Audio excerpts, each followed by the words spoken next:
Buenas tardes, buenas noches o buenos días, dependiendo de la hora que nos estés escuchando. Otra semana más, aquí estamos Carmen Valido. ¿Cómo estás, Carmita? Muy bien, gracias. Y, Dieguito Flores. y Dieguito Flores a su servicio y al de Carmita, por supuesto, a sus pies cuando... A sus pies, señora, señora, A a sus sus pies, a pies, sus pies. señora, siempre cuando quiera.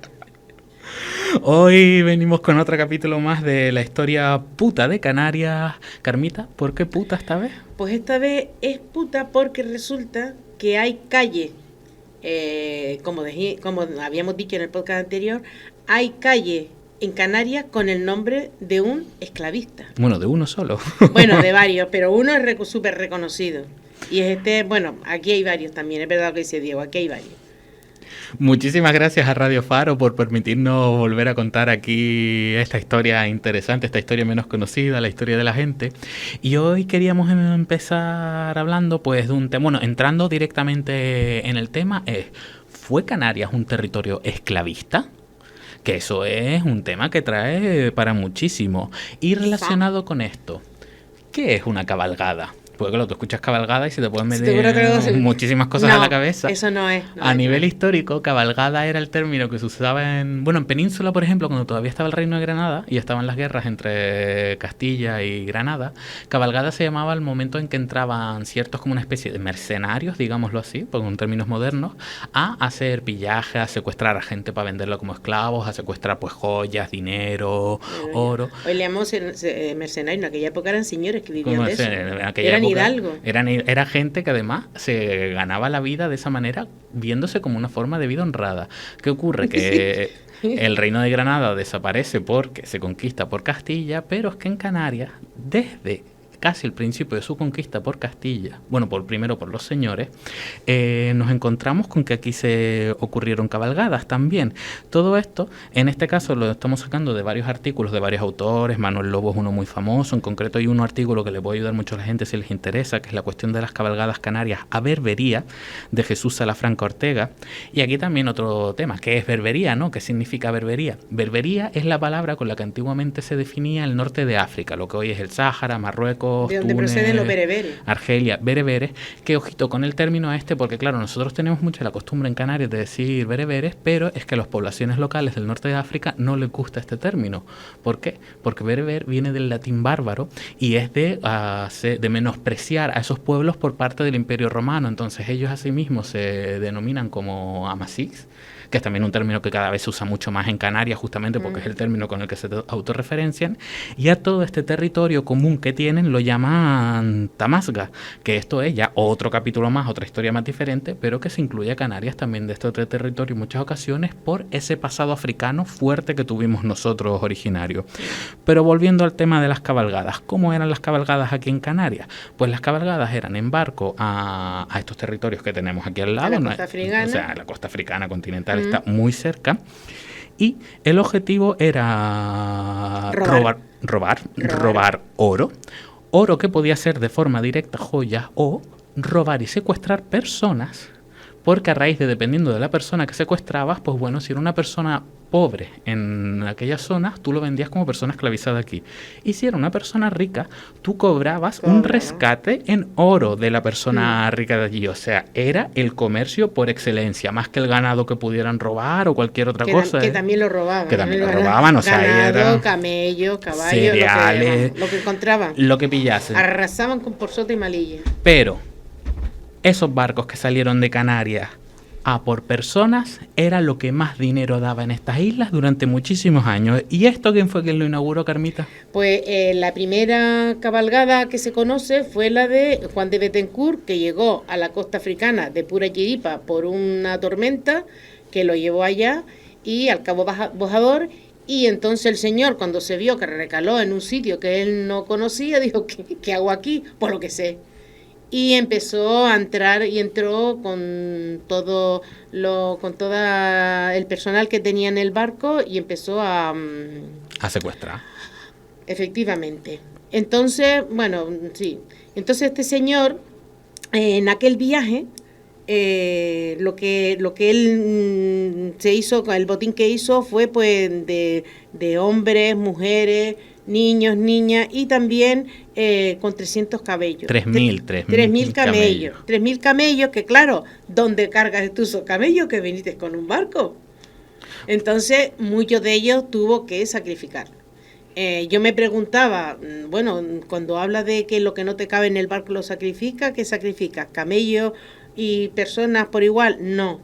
Las personas las personas esclavizadas no las sacrifican, pero por una cuestión de dinero, que era lo más caro, no, que el ganado. Humanidad cero, no, sino por básicamente cero. Era como se financiaban pues en bien, ese momento. Pues este señor, lo que yo le decía, el por qué tocamos esto en la historia puta, este señor tiene calle en Carrizal, en Vecindario, en Las Palmas, en San Bartolomé de Lanzarote, y hay un pueblo en Canarias que se llama por este hombre, que Petancuria. Que es conocida como una de las primeras capitales de la isla. Una de las primeras capitales, bueno, la primera capital de la isla de Fuerteventura, sí.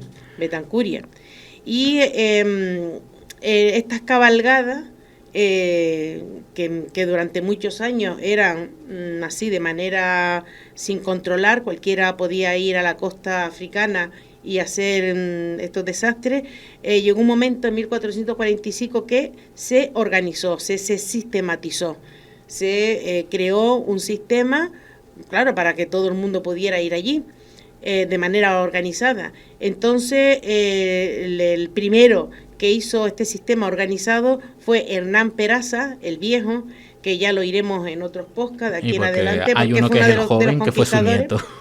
Y porque luego está el nieto de Hernán Peraza, que también la lió bastantes veces. Entonces, este hombre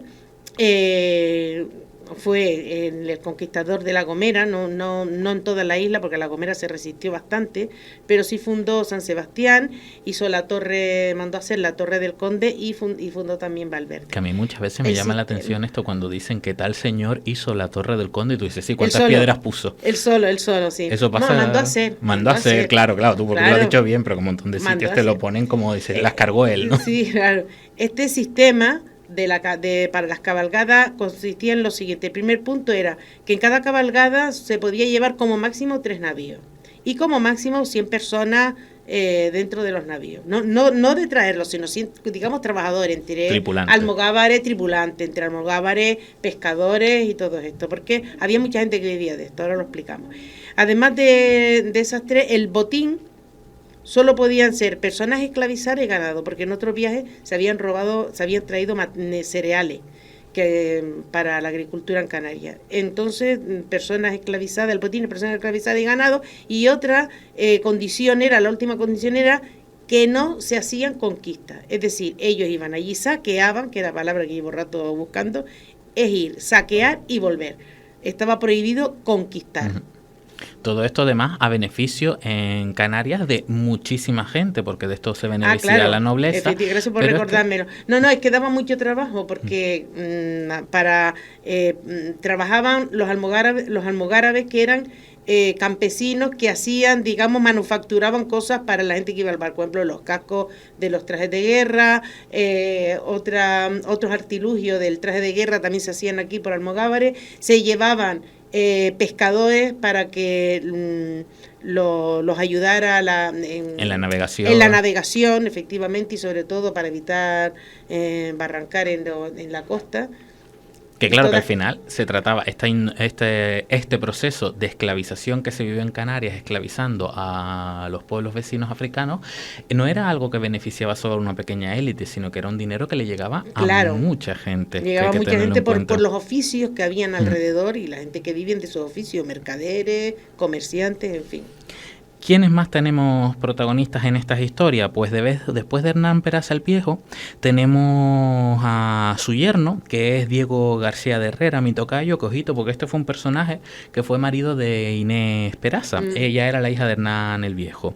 Inés Peraza es un personaje interesante que también trataremos en otros momentos, pero para que se hagan una idea, ella fue heredera del señorío de toda Canarias, con la que tuvo después una pelea con los reyes católicos en cuanto a cómo se dividían las islas y Sí. otros temas más.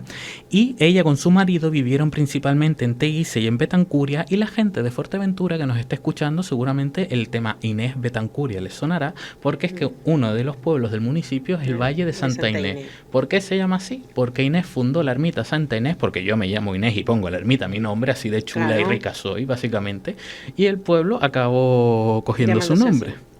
Pero volviendo a Diego García de Reda, bueno, fue tremendo personaje porque este hombre, vamos, participó en la construcción de la Torre de Gando con los intentos de conquista. La mandó a hacer. La mandó a hacer. La mandó a hacer. Aquí con los intentos de conquista en Gran Canaria.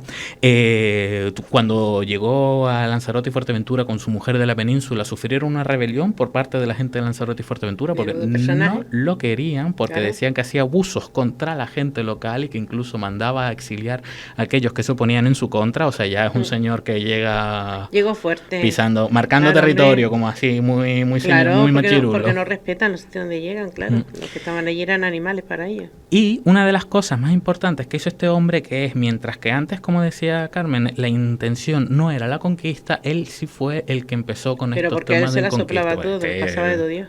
Total. Y uno de los momentos importantes es que él fue, junto con otro grupo de personas, quienes fundaron la Torre de Santa Cruz de la Mar Pequeña en 1478. Mm.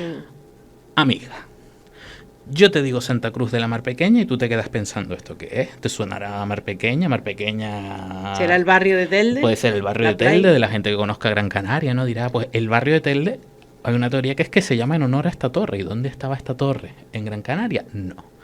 Esta torre estaba en lo que hoy es territorio marroquí, que fue... Que la perdieron. Que la perdieron, porque esta torre... Sí. Nadie sabía dónde estaba esta torre. Se la Cuando fueron a quita en buscarla. 1527, o sea, no duró mucho, 1478 hasta 1527, que ya hubo un momento en que la gente allí local evidentemente dijo, hasta aquí estamos de esta torre, la echaron abajo.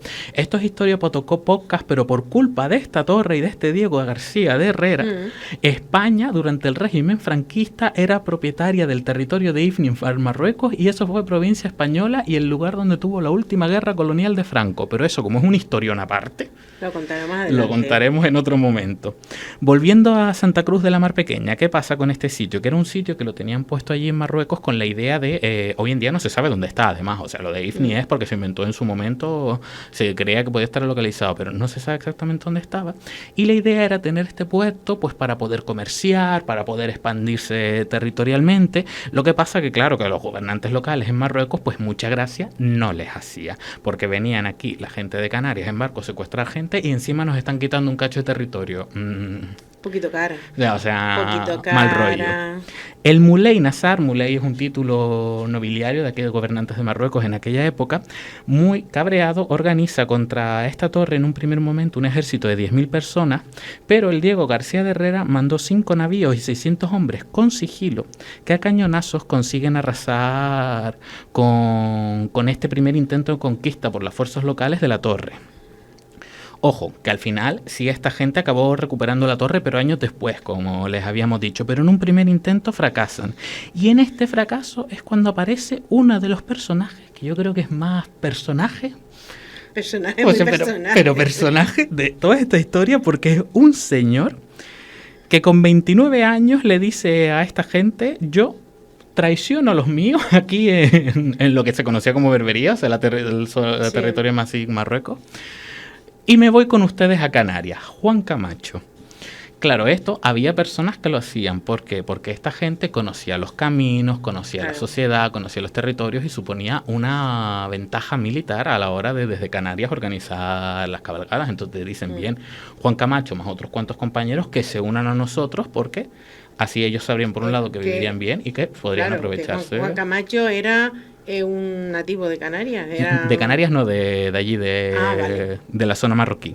Y este hombre, por lo visto su nombre original era Heller Groot, y 2 años después participó en una cabalgada donde al final... Este lo vio clarísimo, este dijo, vamos a ver, Aquí. si yo estoy aquí viene a robarme lo mío, si yo me subo al barco le robo lo de los demás, lo vio No, clarísimo. este hombre decidió, vamos, o sea, se la sopló todo. Y aparece, por ejemplo, en otros ataques de represalia a la torre de Mar Pequeña, siendo él el que lo lideraba. Incluso en uno de aquellos ataques, en 1480, o sea, 2 años después de unirse a esta gente, a los canarios, pues este hombre en una cabalgada secuestra 158 personas y las trae para aquí, para Canarias. O sea, hablamos de que eran sistemas con el que se traía muchísima gente. Juan Camacho, ¿por qué es personaje? Pues aparte de por haber participado en este sistema esclavista con unas ganas increíbles, según sus propias palabras, participó en 46 cabalgadas y las sobrevivió todas. O sea que... Tuvo que ser un personaje. Un fichaje. O eso, o los demás no sabían cómo defenderse. O los demás no sabían, o también un boca chancla. Yo esa parte no la descarto. Pero este hombre fue conocido porque oficialmente en 1480 tiene 30 años y se une a los canarios dándolo todo. Y este señor, según su partida de fallecimiento, murió en 1589 en Lanzarote. Y aquí... ¿No sería otro Juan Camacho? No. Se quemó parte del archivo, eso es lo que... Sí. Porque claro, aquí ya estamos hablando de que tiene 100 y pico años. 144 años, que son... En concreto se dice que falleció... Además, la expectativa de vida en aquella época, ya él con 30 años ya era un hombre mayor. No, mira, o sea, ya era un hombre viejo, de vida, porque la expectativa era súper baja. No, pero eso tiene... Hace poquito leí un artículo, esto salió hace... O sea, solamente los ricos llegaban No, al revés. La gente más longeva, lo de este señor, 144 años, es imposible, mi gente, o sea, es una imposible. No. Pero la gente más longeva nunca es la gente rica, es la gente pobre. O sea, todos estos récords de personas de 116, 110... Pero en 108, aquella época, en el siglo yo me XVI, siglo XV... Yo con esto lo miro con un ojo... Me lo tienes que demostrar. Porque es que me encontré una vez... Médicamente. No, es que me encontré... Sí, hombre, médicamente... No, pero sí, está... Que me dejes explicarte, que vale. no me dejas explicarte. Dime. Que yo con esto lo que me he encontrado, por ejemplo, es un archivo de nada que ver con esta historia, pero un archivo de una persona esclavizada en la Inquisición, por ejemplo, en esta época, en el siglo XVI, que dicen que tiene 100 y pocos años, 104 años, que yo me quedé ahí leyendo eso y digo, esto no puede estar bien, pero es que no fue la única vez que lo he visto un par de veces, de personas muy pobres que llegaban a unas edades muy avanzadas y luego hace poco han salido unos estudios que vienen a indicar que en realidad parece ser, o sea, la riqueza sí tiene que ver con tu calidad de vida y con que tu vida sea sana, pero no con la longevidad. No con la longevidad, que la longevidad está en las clases pobres. Lo que pasa que también que cuando tú eres pobre tienes muy poco acceso a ciertos lujos que te destrozan la vida. La vida también, la bebida, los dulces y todo eso. O sea, también esta es una época en la que estamos hablando que la gente el azúcar no lo tocaba. No se conocía. O sea, sí se conocía por los genes azucareros, pero la gente de pueblo. La gente de pueblo no tenía acceso a ello. Volviendo a Juan Camacho, este señor falleció con 144 años. Según el obispo de aquella época en visita a Lanzarote, sí, porque dice que llegó allí y se sorprendió viendo lo recto que andaba y que 2 años antes de fallecer se casó con una chica de 20 años, que no nos ha llegado su nombre, y que tuvieron un hijo. Yo cuando leí esto, mi deseo más profundo es, por favor, que le haya pegado los cuernos. A él. A él, o que haya sido consensuado, pero que haya sido con otra persona. La pobre mujer esta. Y volviendo al tema de las cabalgadas, que es lo que les estamos hablando hoy, bueno, pues que este territorio de Santa Cruz de la Mar Pequeña, que hoy en día no se sabe dónde era, fue el intento que hubo en un principio para empezar a comerciar y conquistar África por ese lado. Bueno, pues volviendo a las cabalgadas, se ganaba mucho dinero en las cabalgadas. En 1484, que fue el año en la que se incorporó Gran Canaria a la corona de Castilla, Pedro de Vera es nombrado gobernador de Gran Canaria. Este señor es famoso ¿por qué? Porque mató a traición a Dorama y también por haber reprimido brutalmente la rebelión de los gomeros. Una persona que se le tuvo muy poco cariño en su época. ¿Ya? Sí. No lo querían, o sea, entre la traición a Dorama y acabar con la rebelión, la Gomera, mucho cariño, pero de este hablamos de la rebelión de la Gomera porque fue muy importante. Pues este señor tiene calle en Las Palmas, Pedro de Vera, para que vayan ahí. Después está Alonso Fernández de Lugo, que fue gobernador de Tenerife, de La Palma y capitán general del norte de África, de Berbería. Este señor fue muy famoso por esclavizar de forma ilegal, también cobraba su sueldo, porque esto es uno importante. Sí, este detalle. Este es un detalle muy importante. Los gobernadores no cobraban de la corona. Los gobernadores cobraban dinero de las cabalgadas, claro. Una parte de ese dinero era el que le pagaba su sueldo. Era el que le pagaba su sueldo, sí, creo que era un quinto. Un quinto de lo que traían la gente que hacían las cabalgadas, se lo pagaban al gobernador para poder descargar en el puerto de Las Palmas y para poder celebrar el mercado. Pero también te digo que Fernández de Lugo, Alonso Fernández de Lugo, consigue, a ver esto cómo se entiende, consigue que se prohíban las cabalgadas en 1497. ¿Por qué?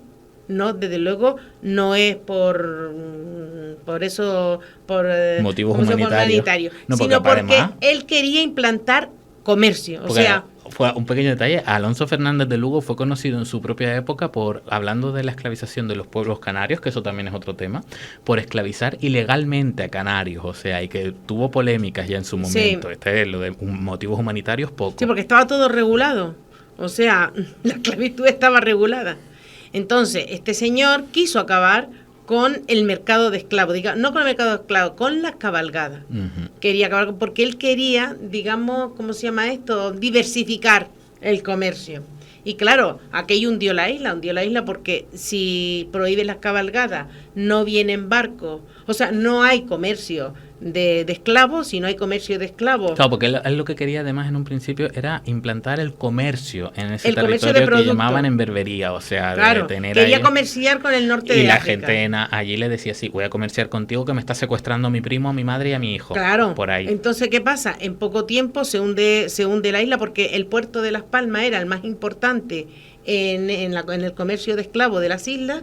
Y uno de los más importantes de la zona, ya no llegaban barcos aquí, porque al no haber comercio, no llegaban barcos. O sea, al no haber cabalgadas. Al no haber cabalgadas y al no haber comercio, porque al acabar la cabalgada ya no venía esa mercancía.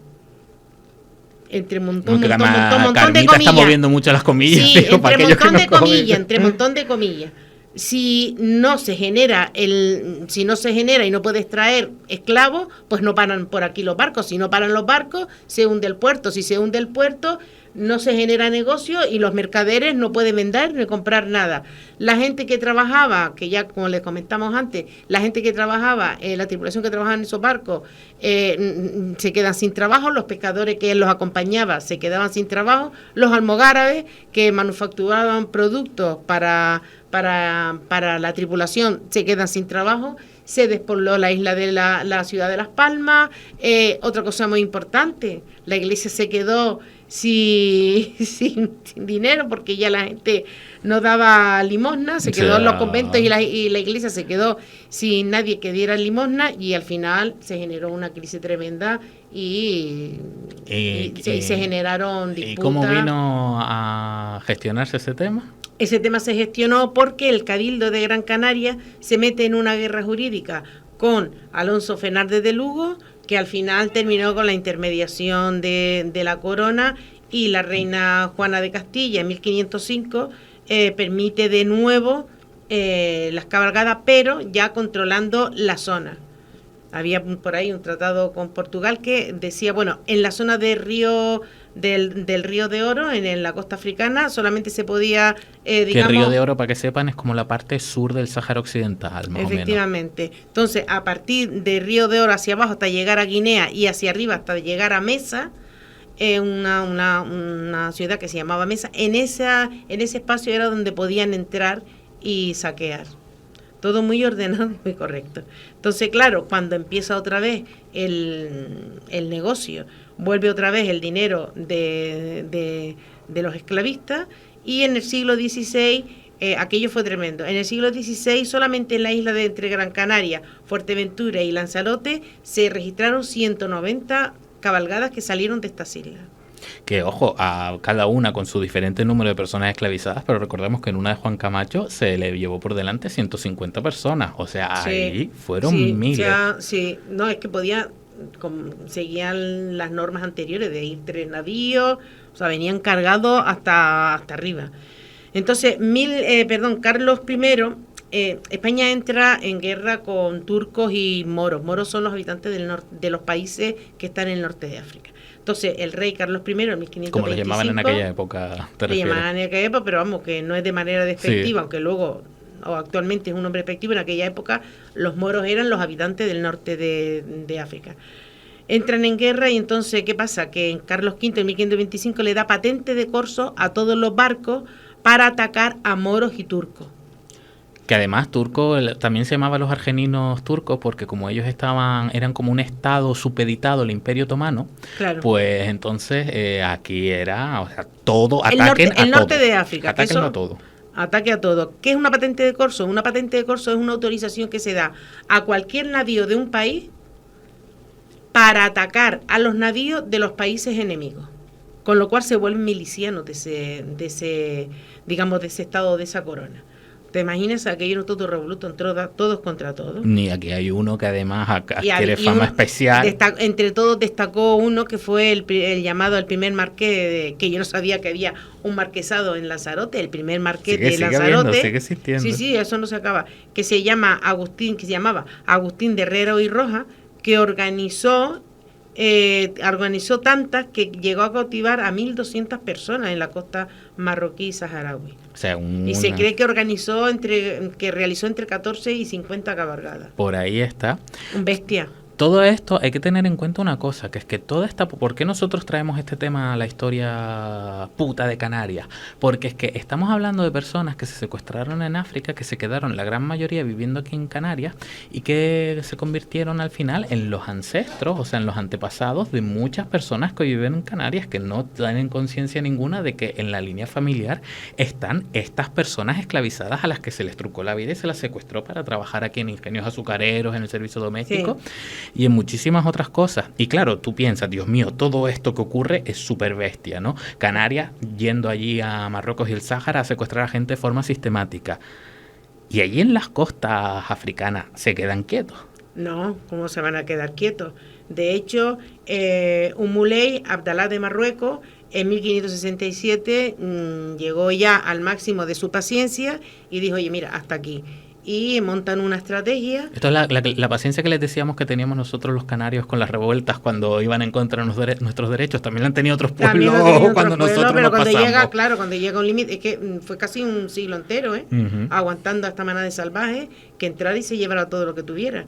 Entonces organizan, hacen una estrategia, pero lo que mejor resultó y lo que se llevó a cabo fue organizar una flota en 1569, una flota que ataca a Lanzarote y se llevan 200 personas.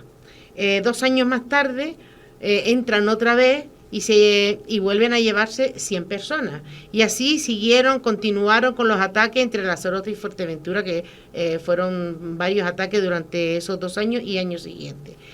Y también hubo en esos ataques lo que dijo antes Diego, argelino.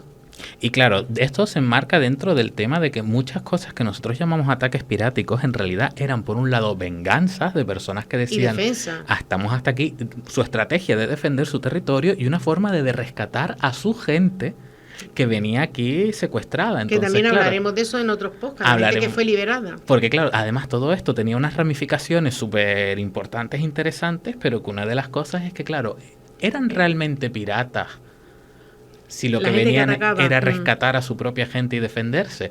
Por la definición que tenemos nosotros, pirata es aquel que viene aquí a arrasar, básicamente. Pero es verdad que no era lo mismo por lo que atacaban ellos que por lo que atacaban los ingleses, por ejemplo. Motivos muy, muy diferentes. ¿Qué ocurre con todo esto? Pues que claro, como decía Carmen, empezaron aquí a organizarse estos ataques de defensa y se creó un clima de máxima tensión muy bestia. Lógico. O sea que aquí en Canarias ser campesino era un horror, porque si tú, claro, estabas trabajando tu tierra, de repente venía el ataque pirata berberisco, como se llamaba en la época, a arrasar con todo, porque ellos venían con un interés concreto de defender a su propia gente. Entonces, claro, la vida se convierte de una forma muy, muy complicada. Pero ojito, aunque la vida a nivel popular era complicada, seguía trayendo mucho dinero para los gobernadores. Sin embargo, aquí... Que normalmente eso es lo que pasa, ¿no? Que sí, que mientras tienen los demás, los de abajo... Que mientras no le llegue el dinero a los de arriba, claro, los de abajo les da igual totalmente. ¿Qué pasa aquí? Que aquí entramos otra vez a hablar de un rey. Antes le mencionamos a Juana de Castilla, pues ahora les hablamos de Felipe II, 1572. ¿Por qué? Porque este señor dice en un momento, ya está, se acabó el tema con las cabalgadas. ¿Y por qué lo termina? Por todo este clima de tensión, porque este clima de conflicto. Era un rey cristiano. No, es mucho más interesante.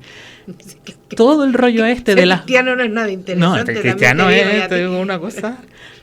por la pasta al final, porque claro, este lo prohíbe no por el clima de tensión y los problemas que vivía el campesinado en Canarias, sino porque se quería aliar con el Muley, con Marruecos, reconociendo la entidad de Marruecos para hacerlo su aliado frente al enemigo turco. O sea, quería traerse a Marruecos a su terreno para ponerle, para juntos plantarle cara al Imperio Otomano, y evidentemente Marruecos le iba a decir, tú tienes a tu gente en Canarias secuestrándome a Peña cada 2 días y voy a ser yo o tu amiguito del alma, ¿no? Por eso se acabaron las cabalgadas. Entonces se acaban las cabalgadas, pero la clase alta, evidentemente, como explicaba antes Carmen, la primera vez no le hizo gracia, la segunda menos, piden excepciones, consiguen que les concedan hacer 2 cabalgadas al año fuera de los territorios que gobernaba el Muley, pero como aquí todo el mundo se pasó por donde le dio la gana, porque dijeron, a ver si me pillan. Es que era un negocio. Un negociazo. Es que era un negociazo del carajo, porque tú cogías gente y sin darle de comer ni beber lo vuelvas a vender por... Claro, entonces ¿qué ocurre? Que en 1593 fue cuando ya se terminan las cabalgadas, pero ojito, no se terminó la esclavización en Canarias, sino que a partir de ese momento la esclavización cambió a obtener personas a través del comercio de esclavos con los portugueses o de otras vías que ya les explicaremos en otros capítulos, porque aquí nos hemos motivado bastante y estamos ya hablando bastante, pero yo te repito, Carmita, y a todos nuestros oyentes la pregunta del principio, para cerrar. ¿Fue Canarias un territorio esclavista? Sí, no nos gusta, nunca se ha reconocido, pero sí. Y hay mucha gente, por ejemplo Manuel Lobo, que ha estudiado mucho este tema, bueno, que está más que documentado. Canarias era un territorio esclavista. Uh-huh. Si quieres seguir escuchando más historias putas de Canarias, pues te invitamos a que... Nos vemos la semana que viene. Nos vemos la semana que viene y te invitamos a que compartas, le des like, te suscribas, nos comentes y preguntes cositas, que nosotros queremos aquí material para debatir con ustedes. Si de datos que no hemos equivocado y no hemos hecho bien. Pues... Total, o si quieres que profundicemos en algo más. También. Y cualquier comentario será súper bienvenido para seguir definiendo... No nos mosqueamos, si nos corrigen. Aquí estamos para aprender. Muchas gracias y puta, ¿qué historia tiene Canarias? La puta historia de Canarias.